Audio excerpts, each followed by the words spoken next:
Welcome to the Further Light Podcast, presented by Wisconsin Freemasonry, helping you accomplish your Masonic goals through education and more light.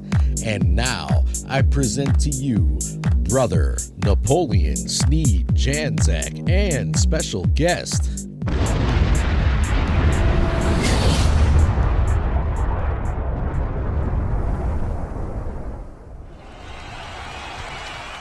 This is Brother Napoleon Janczak, and I'd like to welcome you to part 2 of our podcast about Masonic travelers. In the last episode, we talked about traveling in the modern practical sense and talked with our brother Jim McGuigan on his various travels and Masonic experiences while he was in those travels. However, today we're going to explore the origins and expand on the meaning of Masonic travel and how it can enhance your life as a Mason and becoming a better leader in the lodge as well as out of it. Let's begin with operative Masons, and we may be jumping back and forth with this, but we'll have to make it make sense. So, many if not all Masons in the early days of creating great stoneworks learned their craft through an apprenticeship style system. This simply meant they had a grading structure of levels to their craft.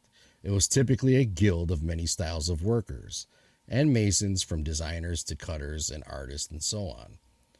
There were 3 classes of Masons: the entered apprentice class, the journeyman, and we will focus on the journeyman part in a moment, and then of course the master Mason or overseer of the work.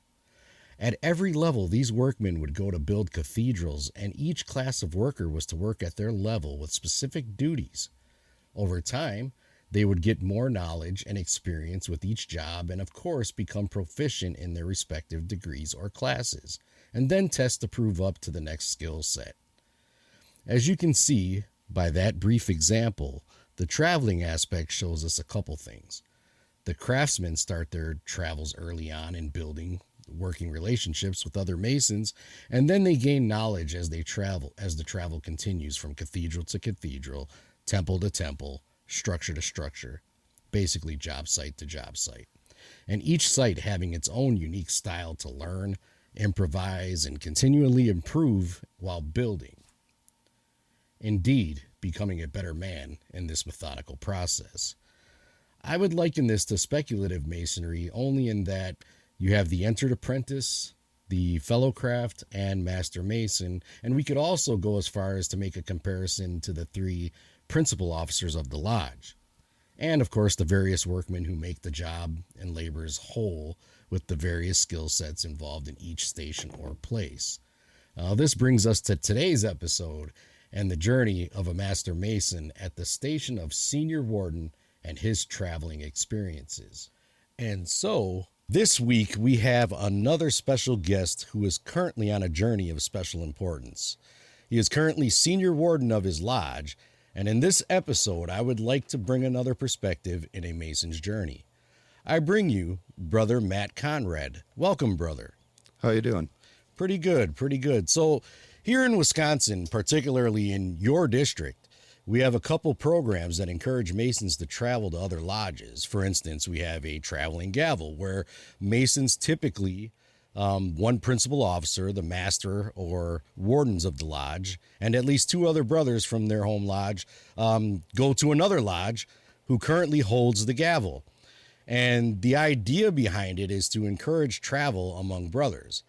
And it's done in a somewhat competitive way. So you have a few brothers that go to a lodge, and there's a lodge that holds a gavel, and it encourages travel. That's what it was designed to do. And then, of course, we have this other program, which is why we brought you here today, and it's called the traveling gavel, or the traveling apron. I'm sorry. Can you explain what the traveling apron is and what the rules are? I'd love to. So the traveling apron is an award given out to a Mason who visits in District 12, now all 17 lodges besides their home lodge, in a rolling calendar year. So you have 12 months from the time you start. So if you start on March 1st, you have until March 1st of the following year to have visited all of those lodges. I've been trying to do it as just stated or degree nights. I believe different DDs have framed it different ways as to whether you could also attend table lodges and have those counted. So basically, it encourages you to travel at a minimum to the lodges within your district, you would say. Correct. So currently, there's 18 lodges in the district, but there were 19 at the time you started, correct? There was, and I was fortunate enough to make it to Lafayette's last meeting, so that when I am done in June, I will have visited all 18 besides my own, which would make 19. So how many at this point have you done so far? I'm through 12. I'm 2/3 of the way there. Okay, wonderful. So part of traveling to lodges is learning about the different lodge cultures and how they conduct business, education, ritual, etc. What were some of the most unique experiences that you've had? Some of the most unique experiences thus far have just revolved around the general culture of these different lodges. You definitely identify differences in how ritual and stuff like that is done, but I've kind of pushed those off to the side and tried to focus more on what lodges are doing that's successful. For example, there was one lodge that had a presentation from an organization they were thinking about donating some money to prior to even opening their lodge. And that conversation went on for a while, and then they opened lodge and conducted business, which I thought was a very interesting way of doing it versus trying to schedule a special or do it after lodge when it can sometimes be starting to get late for some of the brothers. Yeah, absolutely. Did you notice like meals, pre-meals or post-meals, that kind of thing?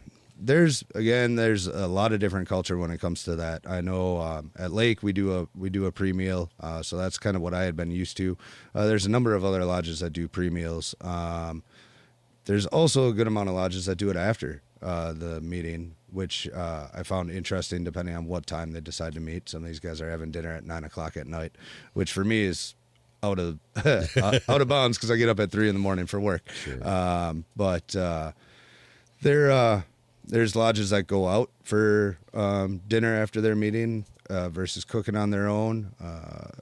That to me was a lot of culture shock. I understand not every building has a kitchen, but we put a lot of importance on our cooking at my lodge, and I think that's important if you have the ability to. Absolutely. Do you think that would brought about some fellowship and maybe some different aspects to Masonry other than just the typical visiting a meeting? I think it does. I enjoy the fellowship during a meal, and a meal, especially in the Midwest, we like our food.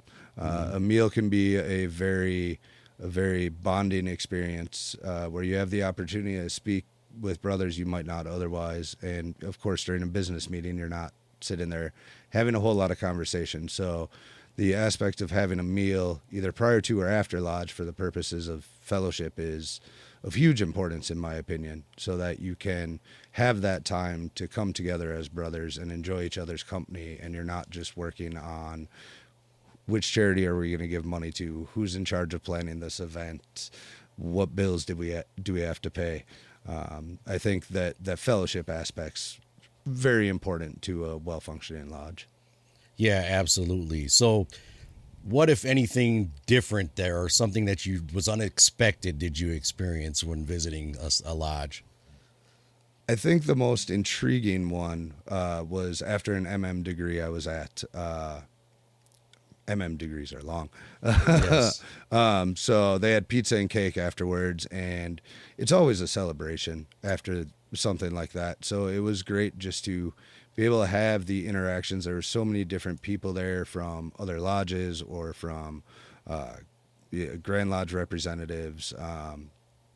And it was at a lodge that's been around for quite a while and does excellent degree work. So it was great to just be able to congratulate everybody, have a good time with them afterwards, have a lot of conversations with this new brother about everything he had just gone through, and hear everybody's different opinions on, looking back at the degree. And, that's just always a great conversation when you see a well-done degree and you can have that more higher end conversation about it afterwards. Wonderful. So in your travels and those particular experiences, have you been able to talk about it in lodge or express that to brothers that normally aren't traveling as much as you are right now? I've brought it up a little bit. I'm kind of waiting until my journey's over to really try to digest all of it and give them a succinct explanation of why I feel like this is important to do, especially before you get into the East. I'm not saying everybody should go as far as trying to do a traveling apron. I understand that's quite daunting to visit that many lodges in a 12-month period, let alone if you try to push it a little bit faster and do it in less than 12 months. But I think it is important to at least visit some of the other lodges. I think one of the biggest things I've pulled from this whole experience thus far is every lodge has their own strengths and their own culture. And we all have to remember that we are on the same team.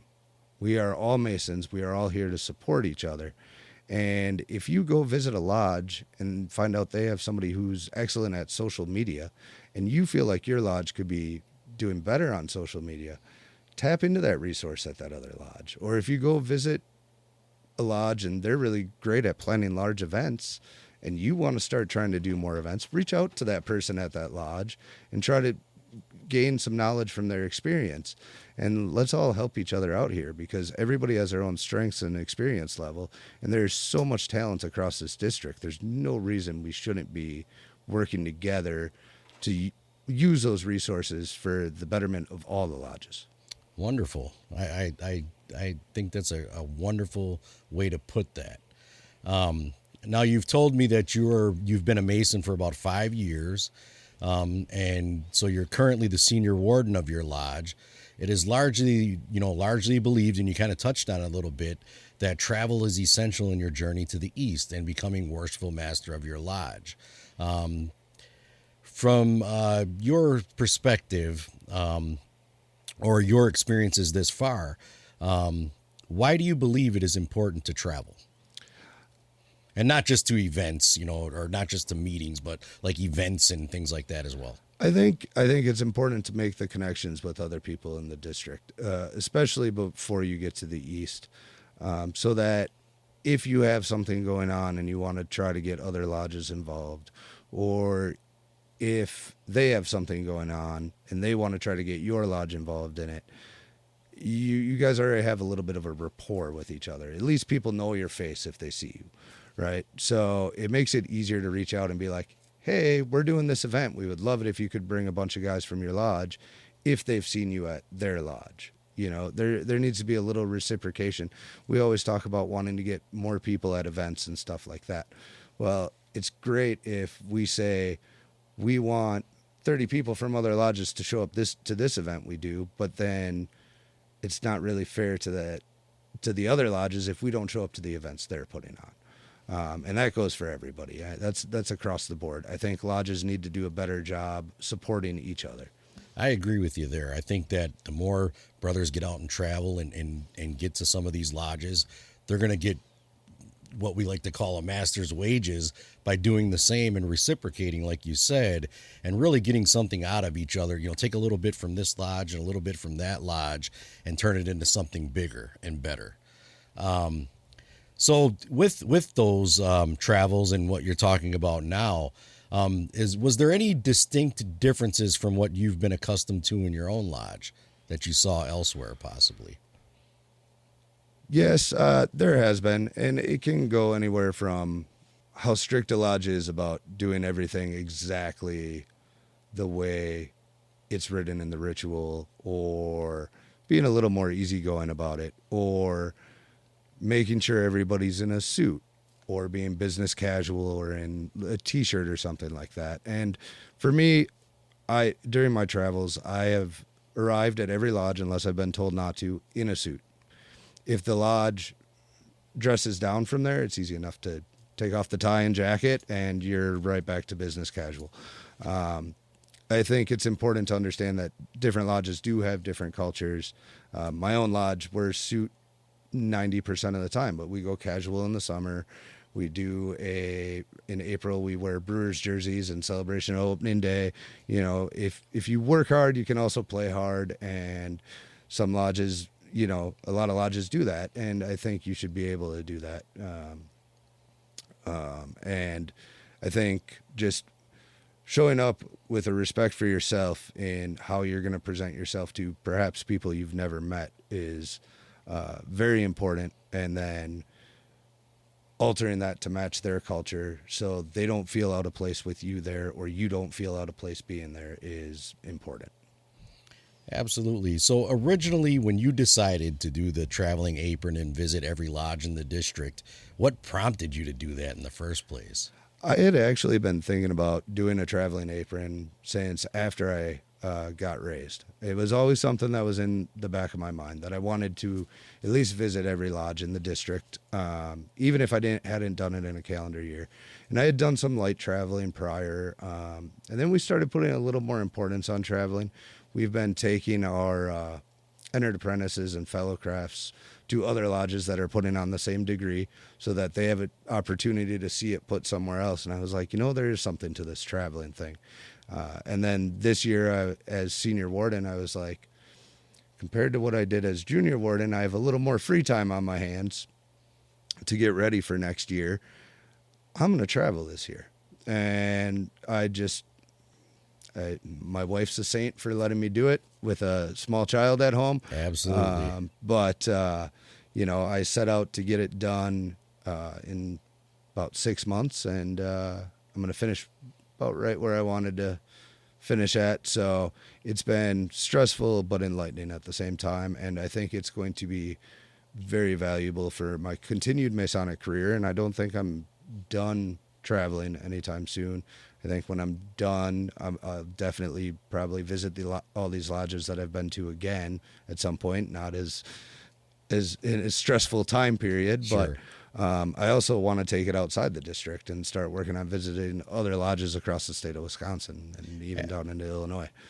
Absolutely. I just got back from Illinois, as a matter of fact, but I can definitely tell you that once you get through your traveling experience within the district and you start to venture out, the cultures change even more drastically, and you really pick up on the differences and all those little nuances you were talking about when it comes to how they dress and what manner of ritual are they doing and how are they doing it, and other little personal touches they put on their stuff. All in all, the experience is all about learning more and improving yourself in Masonry, and really preparing yourself in your leadership role. You've kind of alluded to that a little bit as a senior warden. It is the perfect time to really travel. It gives you more experiences in other lodges and how to plan to make it better, and improve on some of the things that you saw, liked, or didn't like. And I'm going to ask you about that in a second. But I think it's vital, especially as a senior warden. So on that note, lastly, I would like to ask, what were some of the best and worst experiences in your travels? We'll start with the best ones first. Best experience, I'm gonna give a shout out to my guys. I love going and visiting Lincoln Lodge. This wasn't the first time I had visited Lincoln Lodge. Seeing those guys is great. They're always very welcoming and just super friendly and great group of guys out there. I always have a good time when I go and visit them. The worst experience I've had would probably just revolve around a couple things I don't like seeing. Books open during opening and closing, stuff like that. I understand not everybody's a great ritualist, and you don't need to be a great ritualist to be a great leader in the East. I think it's important that we make that differentiation between the two, is that you don't have to be a great ritualist to be able to be a good worshipful master. Is it important? Yes, but I think the ability to open and close your lodge at the bare minimum should be something that, every worshipful master should be able to do. Absolutely. And so some of the worst experiences and some of the travels you've been to, nobody ever likes this question, but we got to know what some of the stuff is that we can improve on as well. I think it would help our audience understand the differences that we could help each other with. I think, like I was just talking about with the ritual, that would probably be one of the disappointing experiences, I would say, over worst. Worst experience, I haven't necessarily had a terrible experience yet. Good. I still have 6 lodges to go, so perhaps that'll happen. But, the beautiful thing is we share a common language, right? We're all Masons. We share that common language and that common bond of having gone through the same things. So at the end of the day, you should be able to have a conversation with one of your brothers, and there shouldn't be any distance or anything like that. I've been letting all the secretaries and stuff know in advance of my visits so that they at least know I'm coming and that I'm not catching anybody by surprise. Because I feel like that's just a common courtesy that should be extended while you're traveling. Well, that's a good thing to bring up right now. So what was your process then, between each visit? Was it just simply contacting the secretary, or? I was emailing secretaries typically. If for some reason I didn't get a response from the secretary in a timely manner, I'd usually reach out to the worshipful master. But I've been contacting them maybe a month ahead of time, just to confirm, yes, we are meeting that night. Yes, that is the time we meet. Sometimes I've asked what dress code is. I usually don't. It's been offered up a couple of times so that I understood, how that particular lodge dressed. So I had the heads up on it. Yeah. But I've been contacting about a month ahead of time just to let people know I'm going to come there. Especially if it's a lodge that does meals beforehand.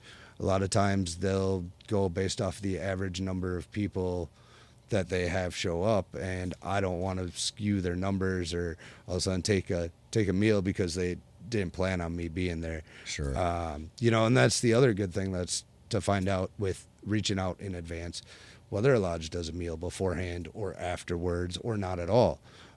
So that's part of the benefit of reaching out as well. So you kind of know what you're walking into prior to.